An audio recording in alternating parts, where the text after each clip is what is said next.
அஸ்ஸலாமு அலைக்கும் வரஹ்மத்துல்லாஹி வபரகாத்துஹு. நாம் சொத்துரிமை டாபிக் பற்றி பார்த்துட்டு இருந்தோம். அதோட கண்டினியூஷன் இப்போ பார்க்கலாம். அதுக்கு முன்னாடி என் சேனலில் சப்ஸ்கிரைப் பண்ணாதவங்க சப்ஸ்கிரைப் பண்ணுங்கள். அதே மாதிரி என் வீடியோஸ்க்கு லைக் போடுங்க. அல்லாஹ் மரணத்திற்கு பிறகுதான் சொத்து பிரிக்க வேண்டும் என்று கட்டளையிட்டுள்ளான். இன்றைய முஸ்லிம்கள் மௌத்துக்கு முன்னால் சொத்து பிரிப்பார்கள் அல்லது மௌத்துக்கு பிறகு சொத்து பிரிக்கவும் மாட்டார்கள். அல்லாவின் சட்டத்தில் மாற்றம் செய்தால் அல்லாவுடன் போர் செய்வதற்கு சமம். சுபஹான் அல்லாஹ். அல்லாஹ் சொத்துரிமை சட்டத்தை நிர்ணயித்து விட்டான். சூரத்துல் நிசால 11, 12, 13 இதை பற்றி கூறியிருக்கிறான். இதிலிருந்து என்ன தெரிகிறது? சொத்துரிமை சட்டம் என்பது முக்கியமான ஒன்று மனிதர்களுடைய விருப்பத்திற்கு விடப்பட்டது அல்ல.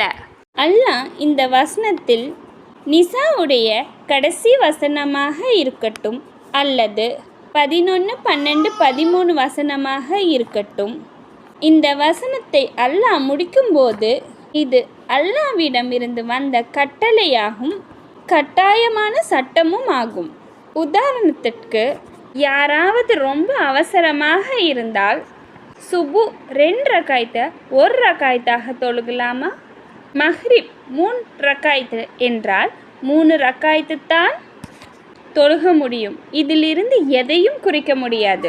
அல்லது வக்த் வருவதற்கு முன்னால் தொழ வேண்டும் என்றாலும் தொழ முடியாது.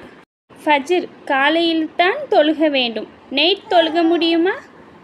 ஆனால் இன்று சொத்து பிரித்து விடுகிறார்கள் உயிரோடு இருக்கும்போதே. ஆனால் அல்லாஹ் கூறுகிறான், மரணத்திற்கு பின் தான் சொத்து பங்கு போட வேண்டும் என்று. ஒரு பையன் தந்தையிடம் இப்பவே எனக்கு சொத்து தா என்றால் நீ மௌத்தாகி விடு என்பதற்கு அர்த்தம். ஒரு உதவியாக பணம் பிஸ்னஸ்க்கு கேட்கலாம்.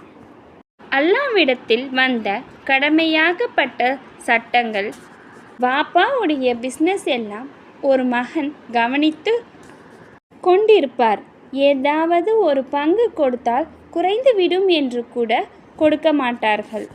நிச்சயமாக அல்லாஹ் யாவற்றையும் நன்கறிந்தவனாகவும் மிக்க நாணமுடையவனாகவுமே இருக்கிறான்.